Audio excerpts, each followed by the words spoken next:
Hello, everyone. Welcome to Yellin From the Couch. I'm Brent Humphries, joined by my co-hosts Gage Bertovich and Gordon Chatterton. And guys, we have a huge weekend. This is the weekend everybody's looking forward to. Guys, how excited are you guys that tomorrow the Winter Olympics start? Guys, this is what we're here for. We're giving a preview of the Winter Olympics. Gage has got all the lowdown on the curling, and Gordon's got whatever else they do in that snowboarding, I guess. And then I will cover the other stuff. No, seriously, guys, no. Bowl week. It's Super Bowl week, guys. It's here. Finally here. You guys pumped and ready to go for the Super Bowl or Winter Olympics, either way? Well, have you guys ever, tried curling? It's not as easy as it looks. I've done it a few times, and I have no idea how it works. I would not be very good, especially with the broom, because I can't stand on ice. So I would be cleaning it with my ass all day long. Just ice cleats. Am I excited? I have one word to give you for that one. Woo! There we go. Okay. Get the woo off Join going. the program. Yeah, we're gonna get the woo off going. Man, so yeah, Super Bowl's coming up, guys. It's almost here. We're gonna preview it after a while. But also, if you couldn't tell, Gage is on the red carpet because this is a huge night for Yelling From the Couch right here. We're gonna have our Yelling From the Couch awards, our own awards that we're coming up with. We went over the NFL awards. NFL honors is going to be on here while we're recording this podcast, so we won't be able to tell you everybody who won during this podcast, but we will give out our awards for our own categories that we've come up with. Guys, you guys excited about awards night? It's a big night for us. I'm just very upset that you guys didn't come dressed for the occasion. I mean, look at this. I got my own red carpet behind me. We're dressed in the tie and nice clothing, and then you guys are just over here not joining the party. Like, what are we doing? But you're at the awards. You gotta let us know if you see anyone. Yeah, you're Oh, on the red carpet. I've seen a lot of people, but unfortunately, I'm not allowed to talk about it because there's some things going on right now. You can tell us after the podcast. Yeah, off the record. Okay, Yeah. good. Yeah, off the record. Be off the record, Yeah. maybe a bonus episode, hey, whatever. It's on the Patreon. Got to pay for that. Yeah, pay for it on the Patreon there. So before we get into our awards, guys, believe it or not, there's a little bit of news out here, right? And let's go ahead and let's start out with the Cardinals hire Mike LaFleur as head coach. Gordon, you are a fan of the LaFleur family, at least one of them. What are your thoughts on the Cardinals hiring Mike LaFleur as the head coach? Whatever. Sean McVay touched his hand, so therefore he's a good head coach. That's how Matt LaFleur got his job. If you come think about it, look back today, before he became the Packers head coach, he was a Tennessee Titans offensive coordinator. He didn't call plays, and they had the 27th ranked offense. That'll get you a head coaching job, I guess, as long as you touch Sean McVay's hand. As long as you kiss the ring, he blessed you. It's kind of like the most interesting man in the world. When he sneezes, he blesses you. That's all I can say. But no, I'm not a fan of the Packers head coach, Matt LaFleur. I like Elio LaFleur from NXT. I think he's a good wrestler. Okay. Gage, what do you think about this hire here? I think this is just a hire to myself. It's an hire, but they had to get someone in there. I mean, change needed to happen. Tyler Murray's probably gone this offseason, hopefully to not Pittsburgh, anywhere but Pittsburgh. Please. But I think LaFleur, is a good hire. Now, is it enough to get them out of, I don't even know what they finished it this year, 3-14, 4-13, whatever the heck it was. That might be too much credit. They might become a 5-6 win team, but I don't see much happening. But hey, you never know. They could surprise us and just, make us eat our words. Yeah, maybe so. I mean, they got some players on that team, but I just don't think it's not a big splash of a hire, I don't think. Just because he's got the name LaFleur, and Matt LaFleur's had some success in Green Bay. I mean, not playoff success, but regular season doesn't mean the brother's going to. Oh, we'll see. Well, Matt LaFleur had Aaron Rodgers for the first 3 years. Let's just knock that success out, because that had nothing to do with Matt LaFleur. That had to do with I'm going to show you I can still play Aaron Rodgers. He gets threatened what you need to do is keep him in Pittsburgh. Now listen, put Will Howard up there and say Will Howard will take your spot if you don't play well. He'll pick it up. Yeah, just No, got drafted last year. and then in Will Howard's like last year of his rookie contract, he'll be like, "Here you go, Will. Here's the keys to the car." Well, that's what they did to Jordan Love. I mean, I still don't think he was a first-round pick. He shouldn't have been. I think he'd have been there in the second round, but Yeah, I think so too. Oh, Putos. but that would have made Brent mad because that would have meant they would have probably grabbed T. Higgins Yeah. because he was there available. Green Bay just doesn't draft offensive weapons in the first round during that regime. So that worked out good for me on that end. Yeah, So, don't remind me. So the other head coaching hire that happened this past week, the Raiders hire Clint Kubiak as head coach. Guys, offensive coordinator for the Seahawks. What are your thoughts on Clint Kubiak going to Vegas? My initial thought is you should not be hired for a different job while you still have and you have a game coming. What are you folks? Is he going to be there at the Super Bowl? Is he going to be offensive coordinator for Seahawks? Yeah. Okay. Had to get that out there. I had to ask that one. Yeah, that's why it's like maybe wait a little bit. No one else is going to get hired for that Raiders job, and Kubiak, for whatever reason, loves the Raiders job. So you could wait until after the Super Bowl. You might already have it in place, but just wait. Well, gave me a different perspective on Fernando de Jesus Mendoza. If he goes to Raiders, I mean, look what Clint did with Sam Darnold. I mean, he even made Geno Smith look good the year before. I mean, year before, whatever. I mean, so he's got to be decent with quarterback. So maybe I'll have a different perspective. I just want to see what else they do. Maybe he wanted to reunite with Geno Smith. Maybe. I mean, but why? But then again, it is the Raiders, so I don't expect anything. Wouldn't that be just the Raiders thing to do? Yeah. Yeah. Yeah, let's run it back again with Geno. Fernando, you sit on the sidelines here for 2 years and follow Geno. Watch him get Brock Bowers killed out here. Good job, Tom Brady. Way to go. Yeah. Way to be a biased announcer out here. Gordon, the Packers hire former Arizona head coach Jonathan Gannon as their defensive coordinator. Gordon, I know you got some opinions on this one right here, but I'm pretty sure I watched the Cardinals defense this past year, and it was not their strong suit. No, it wasn't. We all know, I think we all talked about it a couple weeks ago, who I was pulling for. Obviously, neither one of them two got it. I was kind of upset. Both of them would have been kind of a coming home.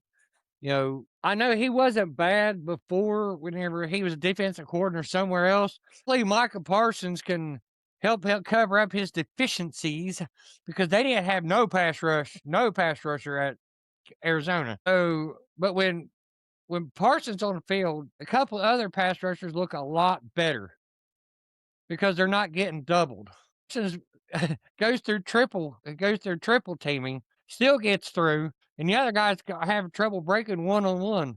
But at least when he's there, they got a better shot because three of the better blockers are not on them. They're on Micah Parsons, trying to keep him out of the backfield. But am I impressed? No, I'm kind of shit. Well, when Arizona's one of their better defenders is 39-year-old Calais Campbell, ageless wonder, but still, that shouldn't be your best player at this point in time in his career for Arizona. But I don't know. But the thing was, he was still getting pressure. And Gordon, to your point, like he was a pretty good defensive coordinator with Philly. He spent two years there. The first year in 21, his team was 10th in yards per game allowed and 18th in points per game allowed. The 18th, right in the middle of the pack, not great, not bad. But in 22, the team was second in yards allowed per game and 8th. If you can bring that to Green Bay, I don't think you'll argue. No, I won't argue. But the problem is they had a really, really stacked defense in 22. So we've got like two players that are really good, and we got a lot of, what the fuck? What the hell? All right, our good players on defense is Parsons and Xavier McKinney. Well, I'll take that back. We got three. Kind of like our defensive tackle. His name's escaping me, right? Devontae Wyatt. I like him too. Other than that, we ain't really got much to write home about. What did you think about them cutting Trayvon Diggs already after 2 games? I thought that was horseshit. I mean, what, you going to go into next season with 2.5 corners again? Carrington Valentine, my boy. Well, Carrington Valentine and Keyshawn Nixon, and then you've got the the half-breed wide receiver cornerback that's net good at neither one. Now, I know you got the other guy, but he's always hurt.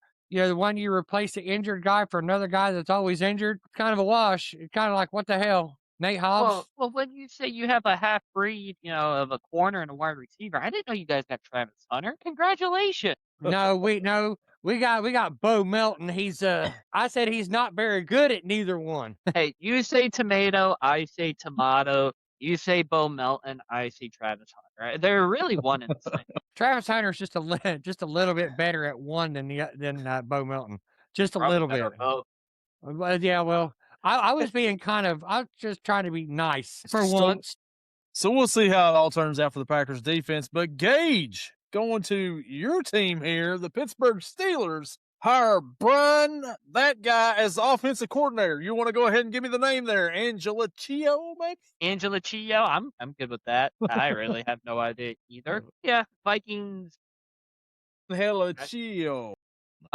Angelico. Oh, okay. According to the Vikings website on the pronunciation. That one I needs to be an O, so it'd be Angel Ochio. Quarterback's coach from the Vikings, right? I think that's where he came from. Very good. Tight ends coach, that's what it was for the Vikings. Now, here's going to be a big shocker. He previously coached under McCarthy with Aaron Rodgers in Green Bay from 16 to 18, serving there as the coach. I don't know how I feel about it. I mean, I'm not like overly, woohoo, well, let's go. We got a great one. And I'm not like, oh my God, this sucks. This is awful. I might have different thoughts about the defensive coordinator we hired. But this one, I'm like right in the middle. Really, I don't know. I'm just okay with, not an Arthur Smith and not a Matt Canada, but Angelico, or however you pronounce it. Just do me a favor. Don't be added to that. You do know who the tight end for the Vikings was this past season, right? Past couple of seasons while he was the tight ends coach. It's supposed to be Hawkinson, but you mean TJ Hawkinson? Hushmanzada? What? TJ, who's your mama? Yeah, I don't really know much about this guy at all, so I don't know how it's going to turn out for Pittsburgh. I can only hope he's worse than Arthur Smith for you. That's what I'm hoping for. We'll see how it goes, though. But yeah, whatever. Evidently, he was an assistant coach on my team, and I couldn't even tell you who in the hell he is. So. Could be a good thing, could be a bad thing. You never know. He also coached at Pitt from 06 to 10. You'll never guess, what position. Running backs coach. No, tight ends coach.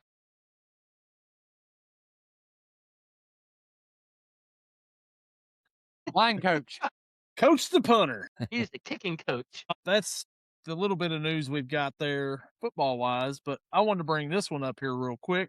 The Reds sign Eugenio Suarez for a 1-year, $15 million deal. He's back in Cincinnati. Gene Day, I hope you have a good day, Gene Day, as Eugenio Suarez says to Jim Day. Gage, how excited are you for the Reds to bring Suarez back to the Central? Well, you know what? If he has the same season that he had in his last 2 years with the Reds, I'll be very happy about that. Batting, let's see here, 202 and 198. Sure, you guys could sign him to $15 million. Apparently, he didn't want to come to Pittsburgh. Can't blame him, but yeah, he's back. You know what? I would want to sign at the Great American Small Park too if I just hit 41 homers in a season. You can hit 55 over there now. Until he gets. So yeah, the Reds needed a bat. They got a bat. I still like for them to get another outfielder somewhere. So if they could do that, I would feel pretty decent about the season. But we all know that's probably not going to matter anyway because the Dodgers have bought up everybody and everything, and they are the evil empire, and they're winning the World Series again this year. So that's our little baseball preview here that we just go into. But guys, there was a game this week that we need to talk about, and it was the Pro Bowl games, the NFC. Congratulations, Gordon. Your NFC beats mine and Gage's AFC 66-52. I didn't watch it. I watched a little bit of the first quarter just because whatever. And yeah, it was something. Shadur Sanders throws a pick. It was in Jamar Chase's hands, and I think he was just wanting to make Sanders look bad because the next drive, Joe Burrow leads him right down the field and gets a touchdown. Makes him look a whole lot better. But yeah, that was about all I seen in the Pro Bowl games. Not really much interest in there for me. I had no idea it was even on until I saw the highlights the next day. I was like, oh, wow. Wait, that was on last night? Pro Bowl. Oh, okay. Yeah. I mean, there's really not much else to say about it, but there was a game. I missed the skills competition. Yeah.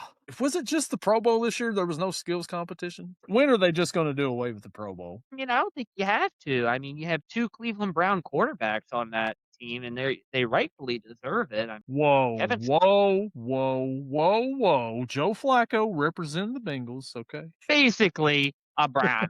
All right. I mean, Kevin Stefanski, we talked about it last week. 1 Pro Bowl quarterback on the roster.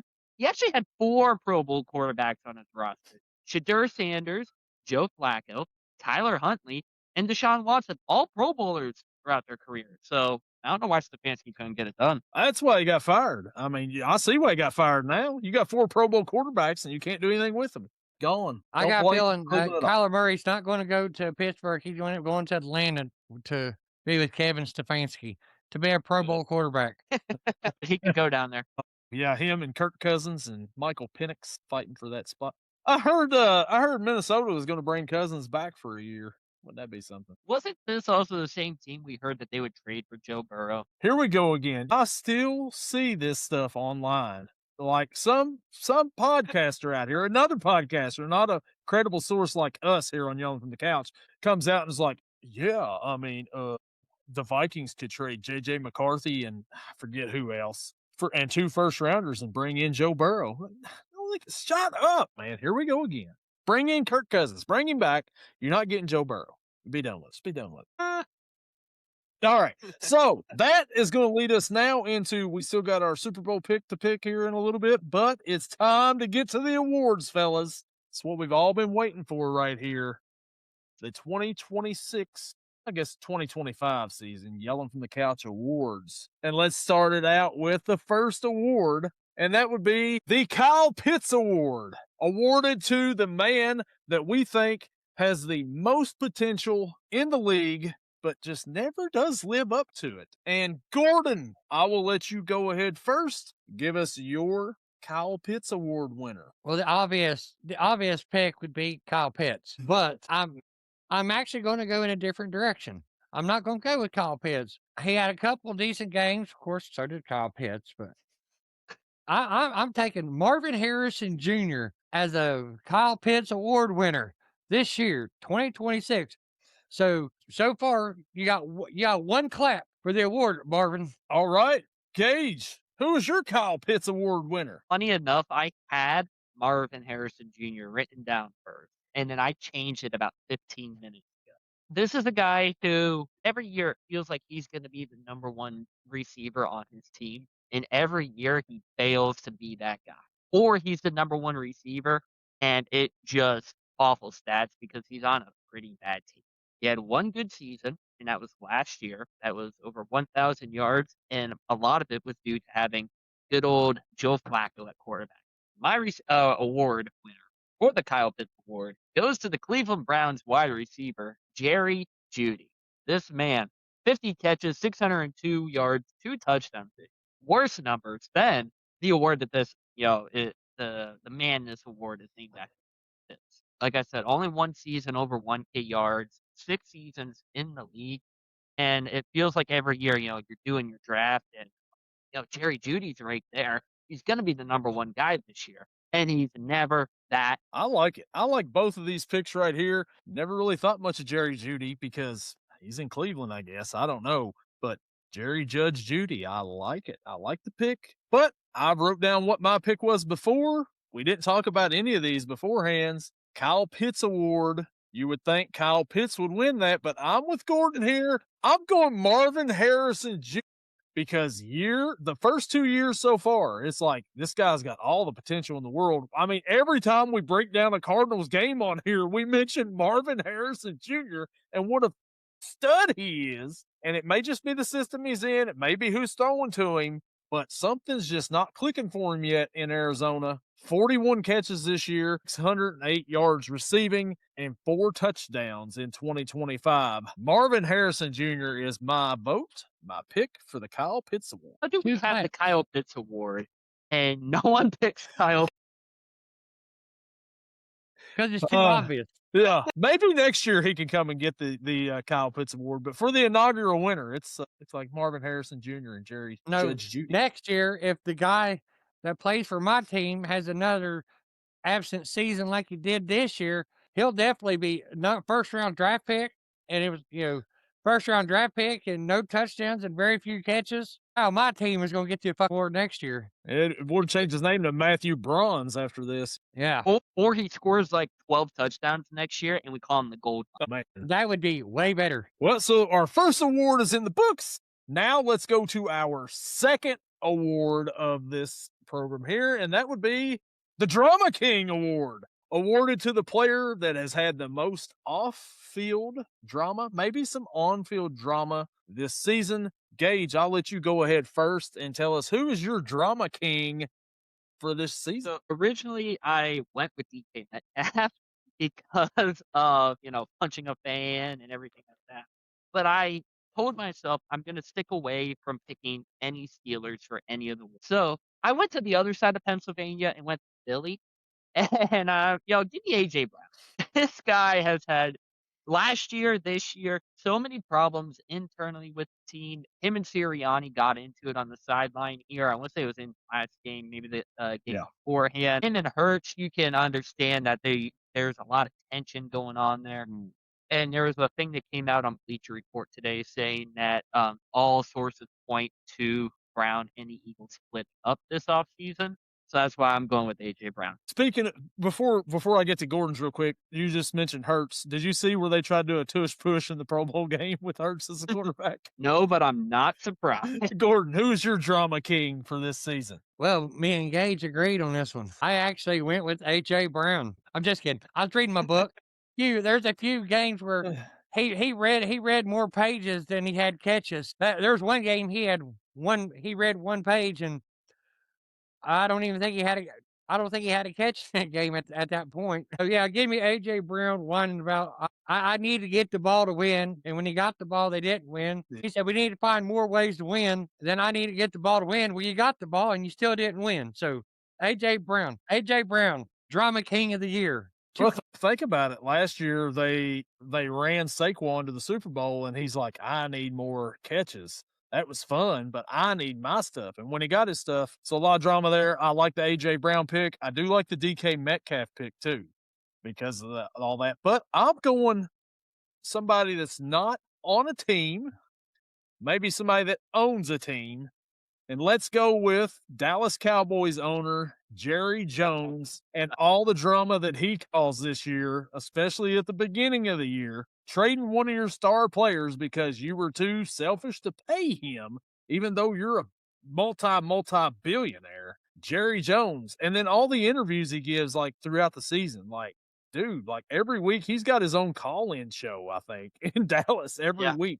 Jerry Jones is my Drama King award winner for the season, but I like the A.J. Brown one too. But hey, no, he's been a Drama King for the past 50 years. Yeah, he has. So fitting that he would get this award here. So our next award, the Stat Patter of the Year, which goes to the player that eats it up in garbage time and just piles on the stats. Gordon. You know what? I'll go first this time. My Stat Patter of the Year is going to be none other than Bills quarterback Josh Allen, number 17. He put up a whole bunch of points against the Carolina Panthers in a blowout. The dude has a record streak going however many games it is. And in week 18, he's like, you know what? I need to keep my streak alive. I need to pad my stat. So I'm going to come in for one play, and I'm going to set out the rest of the game. So that right there is like keypad statting right there. Stat padding for me right there. Josh Allen is my Stat Patter of the Year. Gordon, who's your Stat Patter of the Year? I'm going to a different conference. My Stat Patter of the Year is coming out of the NFC North. Jared Goff. How many games was the Detroit Lions way ahead, and he still threw touchdown passes in the middle of the fourth quarter? A lot. And running them in and just doing things and throwing bombs. So I don't need to go any further. Jared Goff is my Stat Patter of the Year. One clap. Gage. Thank you, Gage. So, you're welcome. My Stat Patter of the Year, I'm going to go to a guy that briefly talked about here when we were going over the head coaching hires. Let's go to Arizona. Me, Jacoby Brissett. The amount of times that this guy was getting blown out, and it was just McBride, Wilson, and we're just going and going. The guy finished not bad stats. 65% completion rate, 66 yards, 23 touchdowns, 8 interceptions. The only issue with that, played in 12 games. He went 1-11 in those games. And then you also want to talk about completions. He set a record this year for most completions in a game with 47, and they lost that game against the Niners 41-22. Not like it was a close game. So that, I believe, you're setting records, you're losing bad, that's stat padding. Jacoby Brissett, congratulations, one clap. I like him. I like him. I like him right there. Pretty good. Stat patter of the year. We got Josh Allen. We got Jared Goff. We got Jacoby Brissett out here. Just when it doesn't matter is when their time to shine, and all these guys done it. So that'll bring us now to the Jets rebuilding team of the year. Gordon, who is your Jets rebuilding team of the year? A team that constantly is rebuilding year after year after year after year after year. New coach, new quarterback, draft picks, first pick, third pick, fourth pick, free agents, new coach, new quarterback. Gordon, who's your Jets rebuilding team of the year? The team that fired their coach towards the middle of the last year, Tennessee Titans. I know they went a few years where they wasn't, but they've been rebuilding constantly for the past 5 years. I mean, they should have been doing a lot. Since they lost Vrabel, they've been rebuilding. They rebuilt when they got him. They got good. Then they got rid of him. Then they sucked. And then they still sucked. And then they still sucked. And then they still sucked. Last year, they super sucked. Wow. That's a lot of that. They had the first pick, and although I knew he was going to be the first pick, I didn't think he was the best quarterback in the draft. I mean, I'm not going to say it because that's a college term. Just saying. But I do believe that the Tennessee Titans are more of the Jets than the Jets are even below Jet standards. I mean, last year. I mean, that's even low for them. That's Division III football, college football rebuilding. Just a pile of shit on top of a pile of shit. Jets only got a couple things going for them. Titans has got 3, maybe. Yeah, they got 3. They can get a new coach, so you got to count that as a positive as of now. Titans is the Jets rebuilding team of the year. They should move to New Jersey. Gage, who is your Jets rebuilding team of the year? This is a team that hired a new head coach here this offseason.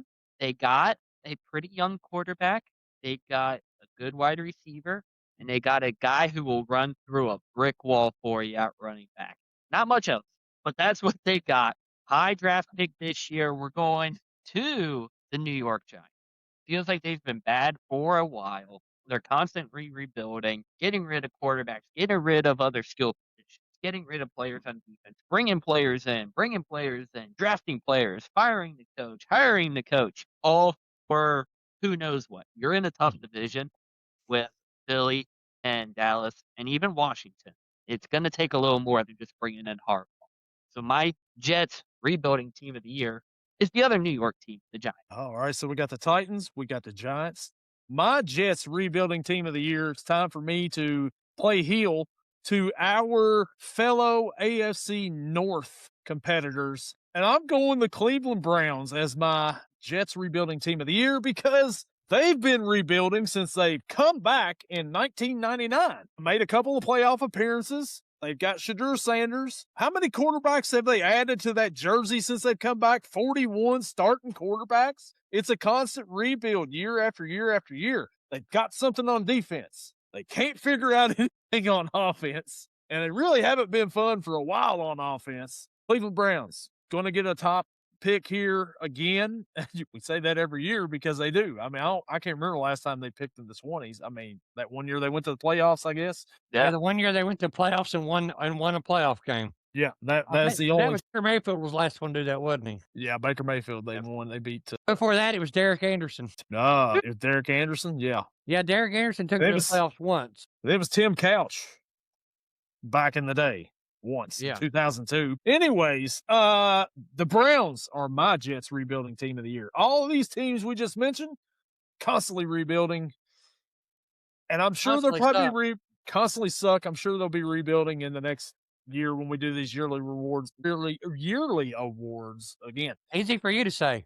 Easy for me to say. The next award that we've got, guys, and it is the Hot Seat Coach of the Year, which is the coach that was on the hot seat the longest, or the coach that should be on the hot seat, however you want to interpret it. Gage, who is your Hot Seat Coach of the Year? My Hot Seat Coach of the Year is a guy that should have been fired, was not fired, was on the hot seat all season, will enter next season on the hot seat.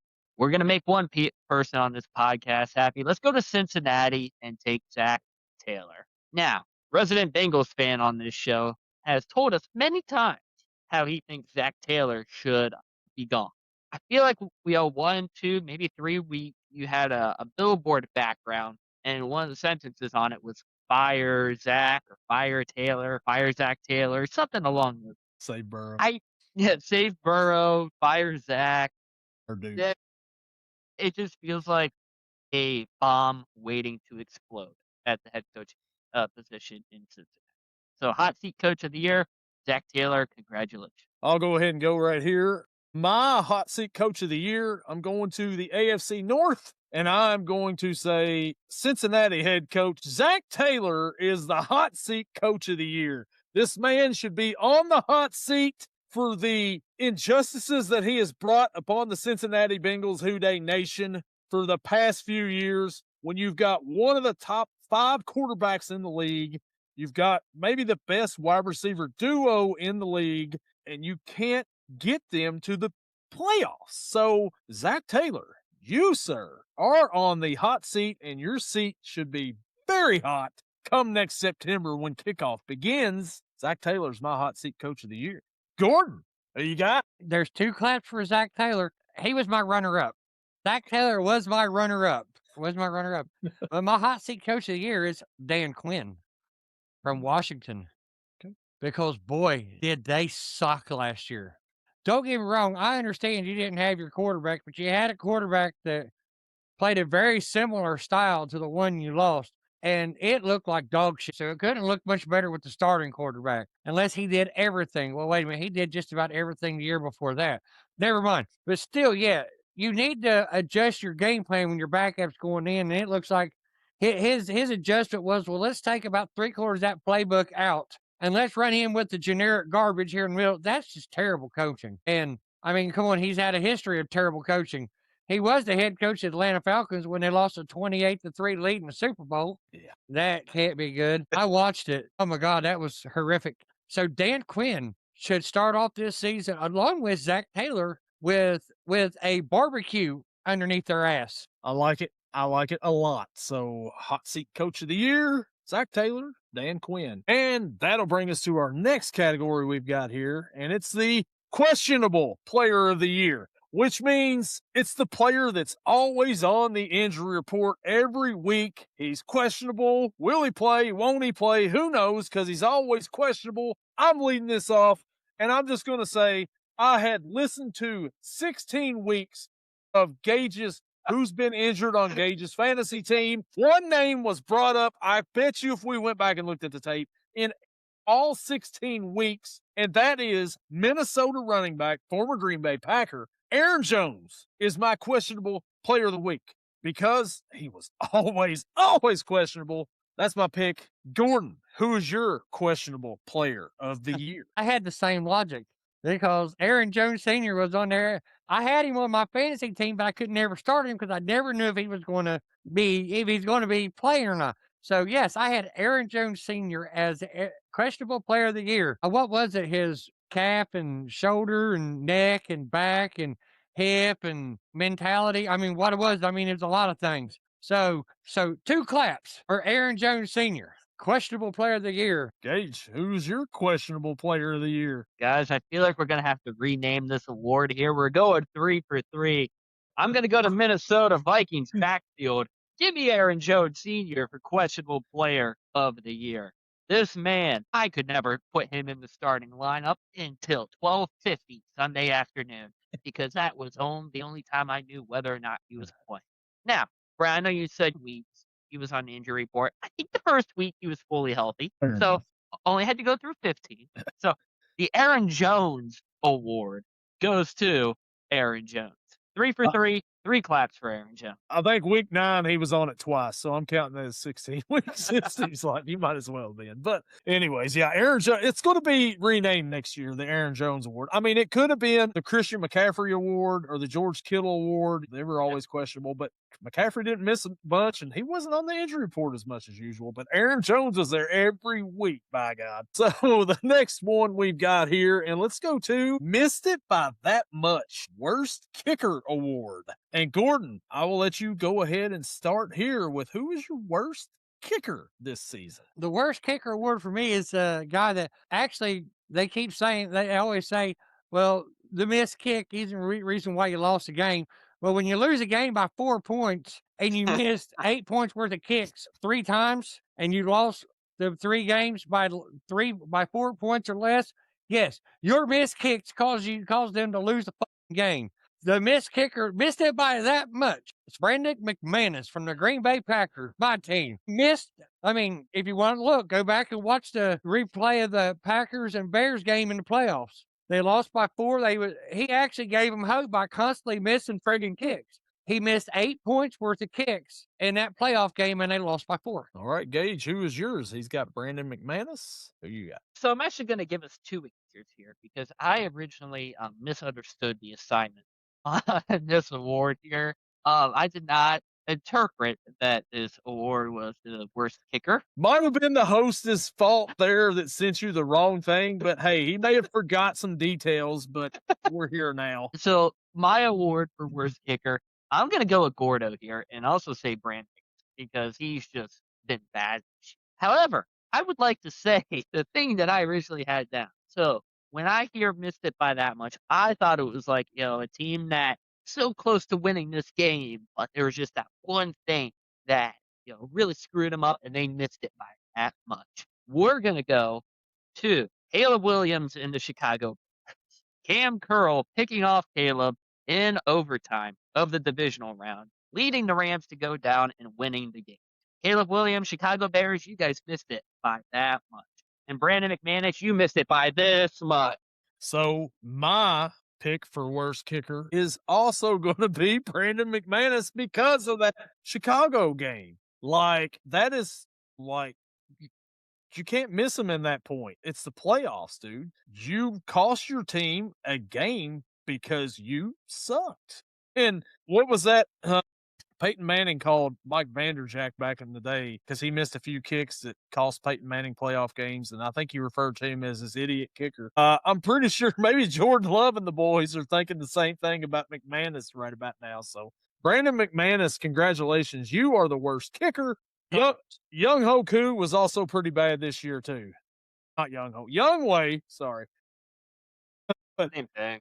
But yeah, he got, he wasn't around much to be rewarded there. But Brandon McManus, you were, unfortunately for Gordon there. And so that'll lead us now. We've got 2 more categories left, and it is going to be the One Hit Wonder Award, given to the player that had one good game all season long and looked like a Pro Bowler, had one shining moment, and that was it. Gage, who is your one-hit wonder for the season? So my one-hit wonder actually could be looked at 2 different ways. He had like one really good game, but this was also the best season of his entire career so far, and he's been in for a little bit. We're going to stay in the AFC North.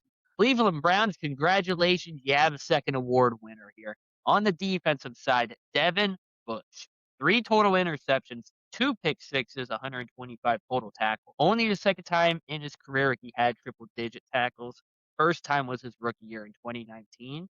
And that one-hit wonder game, Brett might still haunt you, came against the Cincinnati Bengals. So, Devin Bush, one-hit wonder. How couldn't you play like this in Pittsburgh, my man? Gordon, who is your one-hit wonder for the season? My one-hit wonder isn't just one game. It was one quarter. Yes, it was over every quarter in every fourth quarter in every game of the season, but only that one quarter. If you put together, maybe it's 2 total games. Caleb Williams. If you notice, the first 3 quarters in just about every game, they was getting their asses whooped. They won because he had one good quarter in every game. One. So it's a little bit different. I couldn't find someone who had just one great game. I had to find people that had one good quarter. So he's going Caleb Williams here. I'm going to go with Tampa Bay wide receiver Jalen McMillan, who had one good game all season. He had in week 17 against Miami, he had 7 catches for 114 yards. In the other games that he played, he had 3 catches, 2 catches, 2 catches, and 1 catch for 38 yards, 15 yards, and 11 yards. Only one game he popped off with over 100 some yards. Jalen McMillan is my one-hit wonder. I also have a follow-up to the one-hit wonder. His one-hit wonder game was also against the Cincinnati Bengals. The reason he's not my winner is because he is a Pittsburgh Steeler. Tight end Pat Fryermuth. 5 catches, 111 yards, 2 touchdowns in that one game. He finished the season with 4 touchdowns and 486 yards. Well, I mean, there's a guy from my team that could have qualified for that too, but it was in the playoffs, and that was Matthew Golden. He finally got a touchdown in the playoff game. I mean, his only touchdown, the only game where he had actually broke, I think, 60 yards receiving, I think. But he did get a touchdown. So, and an honorable mention for my team would have been my guy Mitchell Tinsley if he did not play in the regular season, because that game against Washington in the preseason, I came on here gushing afterwards, Gage. You got to remember that. But he ended up getting some run, played a little bit, so he was a little bit more than a one-hit wonder this season. But Jalen McMillan, Caleb Williams, and Devin Bush, one-hit wonders for us. And I think Caleb Williams will have a down season. Yeah, they had a good record this year, but enjoy the first place schedule next year, jackasses. Takes are getting hot in here. So now we're going to go to our final award category, and that is the UTF Moment of the Year award. I will go first on mine, and mine is Bo Nix breaking his ankle after the divisional round before the AFC Championship, because he ended up finishing that game. Nobody seen it coming. They did a press conference after the game, did an interview on the field after the game, nothing mentioned or anything. And then Sean Payton comes back out and is like, I need to address something with you guys right now. Bo Nix is broke his ankle and he's going to have surgery. And it's like, what the is going on here? That is my moment, because I mean, that's shocking to me that happened, because of nobody seemed to see anything going wrong on the field. But that's what we got on that press conference. That's my WTF moment of the year. Gordon, what is your WTF moment of the year? But my what the fuck moment was Tennessee Titans' first win against Arizona. The interception that led to a fumble that got kicked and got picked up by the other team, and then got fumbled again and got picked up by Tennessee, got fumbled and then got recovered by Tennessee in the end zone for a touchdown, which started their scoring. What the hell? It was like, I remember you sent me a message that says, does anybody want the ball? And I went back and watched, and I'm like, no, nobody wants the freaking ball. Nobody wants it. That is my what the fuck moment of the year. Gage, what is your WTF moment of the year? So there were plenty of candidates for WTF moment of the year. I went back to DK Metcalf, getting into it with the fans.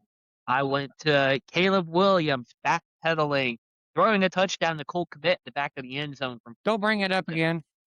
Don't bring that up again. But the one that I landed on, let me paint the picture here for you. It might sound a little familiar, Gordon. Week 5, Cardinals versus Titans. Cam Ward throws a pick to Deidrean Taylor-Demerson, who then fumbles it at the 6. Ball is kicked around, eventually picked up by Tyler Lockett in the end zone for a Titan touchdown.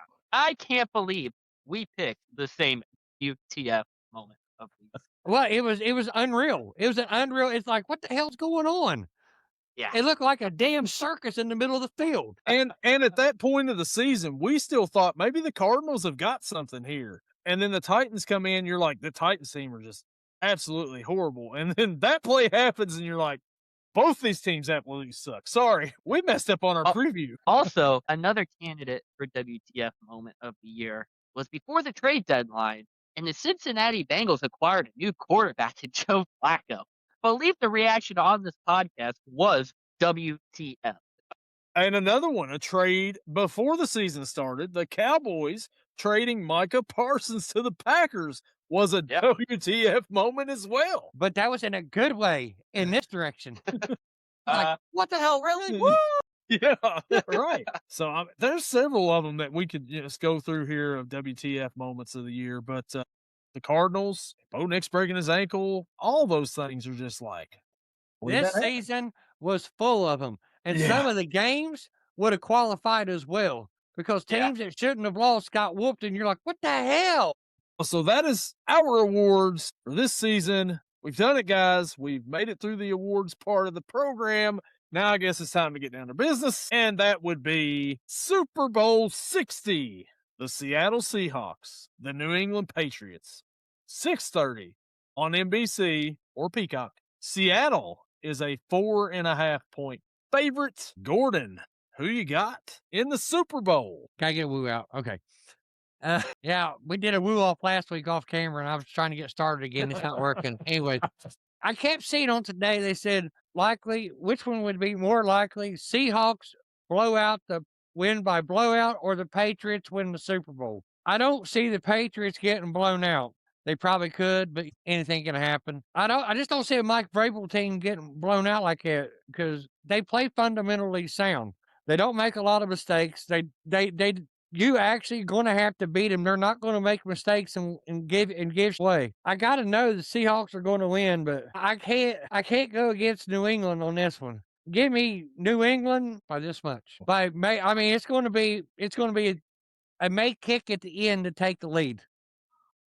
That's what I'm thinking. It's going to be defensive battle. Gordon's got Adam Vinatieri kicking the game-winning field goal in the Super Bowl. All righty. Gage, who He you probably got? still could.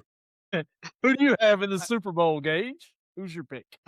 This hardest game of the year to pick, obviously. It is the Super Bowl. It is the championship game. You don't know what's going to happen. It's on neutral ground. The 49ers aren't in this, so both teams actually have to travel. One has to travel a little bit more than the other. I'm going to go against the Patriots. Now, let me explain why. Number one, cannot let the Patriots get ring number 7. Number two, my boss at work is a Patriots fan, and we cannot be going into work Monday morning with that. And number 3, I believe the last 10 Super Bowls where one team has had to travel from the east to the west coast, they have ended up losing, and then the team that was closer ended up winning. So we're gonna go with the Seahawks, but we are gonna make just a fun little prediction. Kenneth Walker, Super Bowl MVP, tosses a touchdown to somebody. Throws a touchdown in the Super Bowl. It might be Sam Darnold, might be A.J. Barner, might be a lineman. They might put Tariq Woolen out just for fun. You never know. But give me the Seahawks in this one. They cover the 4.5, and the Patriots dynasty so close to being back, yet they missed it. I got a parlay at the end of this, so go ahead, Brent. So, guys, I agree with both of your all's points here. This should be a really good game between both these teams. They're fundamentally sound. They just are at the right place at the right time, especially on defense. The problem I've got with the Patriots, you said they don't make mistakes. Drake May puts that ball on the ground more than Lamar Jackson does in the playoffs. This guy's fumbled the ball a lot, especially in these playoffs. That worries me a little bit for the Patriots. Seahawks, on the other hand, Sam Darnold, the oblique, is feeling good. Nobody's hardly mentioned the oblique a whole lot since a couple of weeks ago when they said he had the oblique injury. JSN, I believe, is going to have a monster game against Christian Gonzalez. I know that's who's going to be covering him, but the guy's going to get open quite a bit, I think. I think that's my Super Bowl MVP, and I think the Seattle Seahawks win the Super Bowl, but I think the Patriots cover. I think it's going to be close. The Patriots get the ball at the end of the game with the drive to come down the field and win it, but Drake May fumbles it away, and the Seahawks get on it, and they make up for their loss with Malcolm Butler, beast mode, all that a few years back. Seattle gets a revenge. They're back. Sam Darnold, redemption story. He's the Fernando Mendoza of the NFL this season. And he goes on and he wins the Super Bowl. That's my thoughts. Okay, here's mine. I forgot to give you my Super Bowl MVP, and it's for exactly the reason why you said he'll be covering Jackson Smith and Jigby, and that's Christian Gonzalez. I believe he's going to take one away from Sam Darnold, and he might even house it. I'm not predicting a defensive touchdown. That's not part of it. But Part of the parlay. But the parlay, Sam Darnold, 2 touchdown passes, 1 interception. He will throw a pick. And Travion Henderson scores a touchdown, whether it be rushing or receiving, anytime touchdown. You know how that works. And if you want a 4th leg, I'll give you one. Jackson Smith and Jigba under 65 yards receiving. We're differing here, but hey, it's whatever. We'll see how it is. Because they're going to put a cover over Jackson.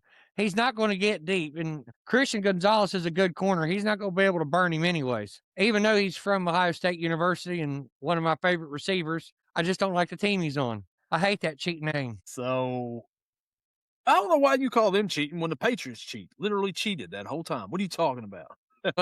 They didn't cheat my team. Gotcha. I understand now. Listen, if you guys, so that's our Super Bowl predictions right here. If you guys watch the Super Bowl, stay up all night, watch the commercials, watch the halftime and all this stuff. You guys excited about Bad Bunny? Anyways, we're not getting into that right here.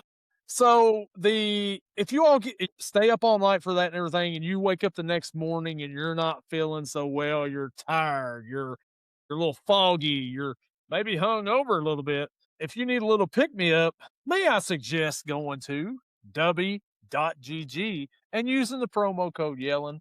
Save you 10% at checkout when you use the link in the description.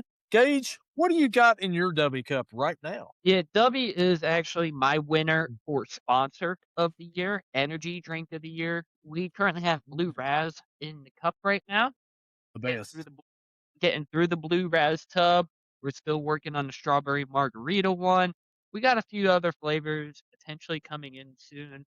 And there's a lot of new ones still to try. I'm excited to try some of them. There's one, I think I mentioned it last week. It is like Push Pops that I used to have as a kid that used to be around. I don't think they're around anymore, but basically creamsicle flavored. I'm excited. I've actually seen Flintstone push-ups in the store. There we go. The Flintstones push-ups were the bomb diggity. Now you can relive that with Dubby. Yeah, absolutely. DG, promo code Yelling, 10% at checkout. Let us know what your favorite flavor is. I'm curious. Yeah.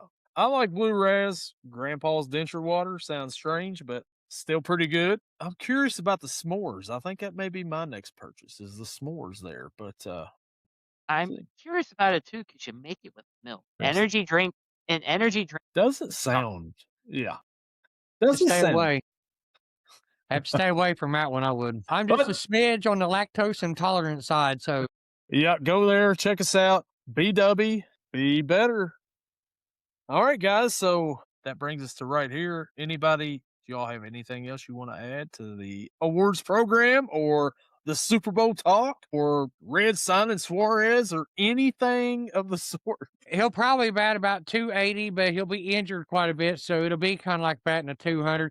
Sorry, Brent, but it seems like every time the Reds bring someone in worth a damn, they turn out to be not worth a shit. We're with the Reds until they leave again. Then all of a sudden they're great again.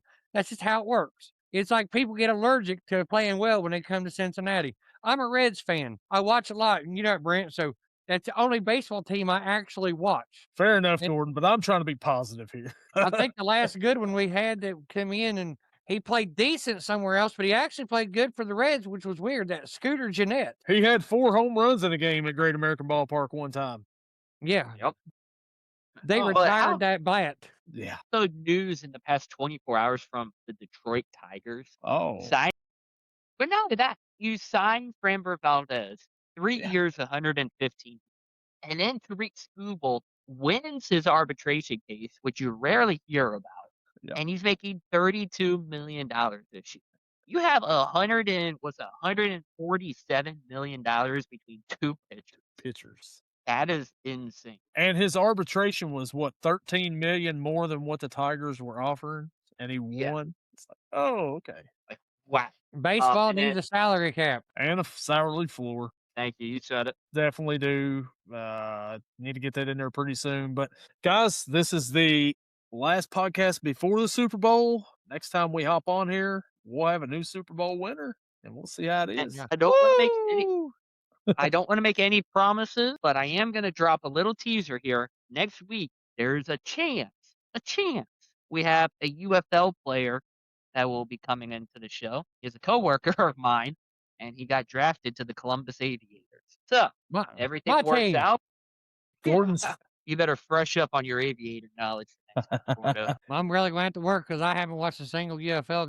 looking forward to the potential guest next week. Looking forward to the Super Bowl this weekend.